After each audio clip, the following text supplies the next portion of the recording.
یہ وقتوں کی بات ہے کہ کسی دور ملک پر ایک بادشاہ حکومت کرتا تھا۔ وہ بہت رحم دل تھا، اسی وجہ سے اس کی رعایا اس سے بہت خوش تھی۔ بادشاہ اور ملکہ اکثر اداس رہتے کیونکہ ان کی کوئی اولاد نہ تھی۔ آخر کافی دعاؤں کے بعد اللہ نے ملکہ کو ایک انتہائی خوبصورت بیٹی عطا کی۔ بادشاہ نے شہزادی کی پیدائش پر پورے ملک میں بہت بڑے جشن کا اہتمام کیا اور ملک کے تمام لوگوں کو بلایا۔ اس ملک میں کچھ پریاں بھی رہتی تھیں، بادشاہ نے ان 7 پریوں کو بھی بلا لیا۔ دعوت والے دن 7 کی بجائے 8 پریاں موجود تھیں۔ دراصل ایک بہت ہی بوڑھی پری کو بہت دنوں سے کسی نے بھی نہیں دیکھا تھا، اس لیے سب سمجھے کہ وہ مر چکی ہے، اسی وجہ سے بادشاہ نے اسے نہ بلایا۔ جب تمام لوگوں نے شہزادی کو تحائف دیے تو ایک پری آگے بڑھی اور بولی، میں شہزادی کو حسن کا تحفہ دیتی ہوں۔ دوسری نے کہا، میں اسے دیانت کا تحفہ پیش کرتی ہوں۔ تیسری پری بولی، میری طرف سے شہزادی کے لیے شان و شوکت کا تحفہ ہے۔ چوتھی پری نے اپنی باری آنے پر شہزادی کو خوبصورت ناچ کا تحفہ دیا۔ پانچویں پری نے خوبصورت آواز، جبکہ چھٹی پری نے موسیقی کا تحفہ پیش کیا۔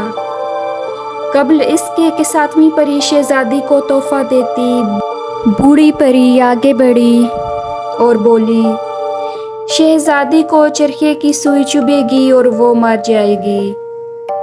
بادشاہ اور ملکہ یہ سن کر رونے لگے اور تمام رعایا غمگین ہو گئی۔ اتنی دیر میں 7ویں پری آگے آئی اور بولی، میری طرف سے یہ تحفہ ہے کہ شہزادی مرے گی نہیں بلکہ 100 سال کے لیے گہری نیند سو جائے گی اور 100 سال بعد ایک خوبصورت شہزادہ آ کر اس کو نیند سے جگا دے گا۔ بادشاہ نے اپنے ملک سے تمام چرخے ختم کروا دیے تاکہ شہزادی کو بچایا جا سکے۔ سال پر سال بیت گئے، یہاں تک کہ شہزادی 16 سال کی ہو گئی۔ اس دن شہزادی کی 16ویں سالگرہ کا جشن اپنے پورے عروج پر تھا۔ جب شہزادی محل کی چھت پر ہوا خوری کے لیے گئی، وہاں اس نے دیکھا ایک بہت صحیح عورت چرخہ کاٹ رہی تھی۔ شہزادی نے کیونکہ چرخہ کبھی نہیں دیکھا تھا، اس لیے حیرت سے تکنے لگی۔ بوڑھی عورت نے کہا، بیٹی یہاں آؤ، یہ لو، اسے خود چلا کر دیکھو۔ یہ سن کر شہزادی بوڑھی عورت کے پاس جا بیٹھی اور جیسے ہی اس نے چرخے کو ہاتھ لگایا، اس کی سوئی شہزادی کی انگلی میں لگی اور وہ گہری نیند سو گئی۔ بادشاہ اور ملکہ کو اس واقعے کی خبر ہوئی تو دونوں بہت پریشان ہوئے۔ ملکہ کہنے لگی، اب ہم اپنی بیٹی کے بغیر کیا کریں؟ بادشاہ نے شہزادی کو اس کی خوابگاہ میں آرام دہ بستر پر لٹا دیا۔ ادھر جب 7ویں پری کو معلوم ہوا کہ شہزادی 100 سال کے لیے سو گئی ہے تو وہ سوچنے لگی، شہزادی جب نیند سے بیدار ہوگی تو اس زمانے میں اس کو کوئی بھی نہیں جانتا ہوگا۔ یہ سوچ کر اس نے پورے محل پر جادو کر دیا۔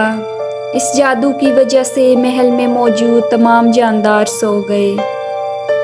پری نے جادو کے ذریعے محل کے گرد اونچی اونچی دیواریں بنا دیں اور ان دیواروں کے ساتھ لمبے لمبے درخت اور بیلیں اگا دیں تاکہ کوئی محل میں داخل نہ ہو سکے۔ 100 سال گزرنے کے بعد ایک روز ہمسایہ ملک کا شہزادہ شکار کھیلتا ہوا اس طرف آ نکلا۔ اس نے محل دیکھا تو پوچھا، یہ کس کا محل ہے؟ لوگوں نے بتایا کہ یہ جادو کا محل ہے، اس کے اندر ایک شہزادی 100 سال سے سو رہی ہے۔ جو شخص بھی اس کے اندر جانے کی کوشش کرتا ہے وہ زندہ واپس نہیں آتا۔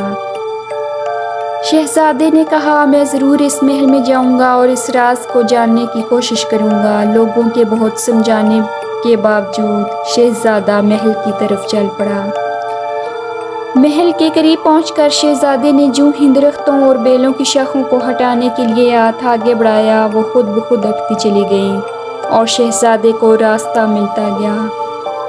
شہزادہ یہ دیکھ کر بہت حیران ہوا۔ چلتے چلتے شہزادہ محل کے دروازے پر پہنچ گیا۔ اس نے ابھی دروازے پر ہاتھ رکھا ہی تھا کہ دروازہ بھی خود بخود کھل گیا۔ شہزادہ دروازے سے اندر داخل ہو گیا۔ شہزادے نے ابھی بات پوری کی ہی تھی کہ زوردار دھماکہ ہوا، تیز ہوا چلنے لگی اور شہزادی نے آنکھیں کھول دی۔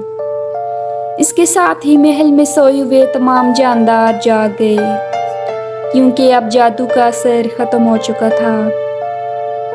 بادشاہ اور ملکہ اپنی بیٹی کو مل کر بہت خوش ہوئے۔ سب نے مل کر شہزادی کی 16ویں سالگرہ منائی، کیونکہ 100 سال گزرنے کے باوجود سب لوگوں کی عمریں وہی تھی جو ان کے سونے سے پہلے تھیں۔